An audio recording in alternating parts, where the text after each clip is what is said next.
আসসালামু আলাইকুম।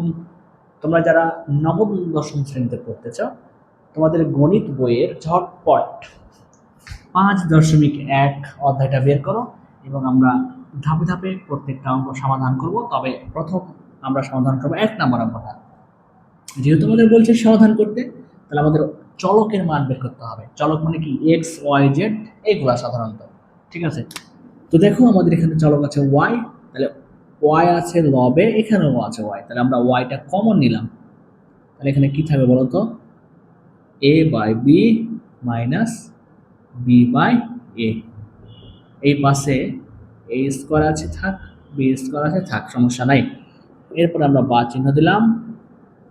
এরপর দেখো ওয়াই লিখলাম, এখানে আমরা একটু লসাগু করবো, এ বি লসাগু, এ বি আর বি কাটে থাকে এ আর এ গুণ করলে এ স্কোয়ার। তারপরে দেখো মাইনাস আছে, মাইনাস দিলাম, এ আর এ কাটে থাকে বি, বি এর সাথে বি গুণ করলে বি স্কোয়ার। ঠিক আছে, এই পাশে যা আছে থাক। এরপর দেখো আমরা যে কাজটা করবো, ওয়াইকে রেখে দেবো, এখানে আগে থেকেই এ স্কোয়ার মাইনাস বি স্কোয়ার আছে, থাক, সমস্যা নাই।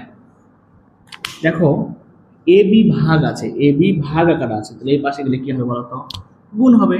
অর্থাৎ এ বি আছে নিচে, ভাগের নিচে, তাহলে এই পাশে আসলে উপরে চলে যাবে, এবং এ স্কোয়ার মাইনাস বি স্কোয়ার আছে উপরে, ওই চলে আসবে নিচে। বন্ধনী দিলাম, দেখতে সুন্দর লাগবে। কাটাকাটি করব, কাটাকাটি করলাম, তাহলে থাকে আমার শুধুমাত্র এ বি। তার মানে ওয়াই এর মানটা হচ্ছে এ বি। এটাই হচ্ছে আমাদের উত্তর। ঠিক আছে, আমরা পরবর্তী 2 নম্বর অঙ্কটাও সমাধান করব তবে পরবর্তী লেকচারে।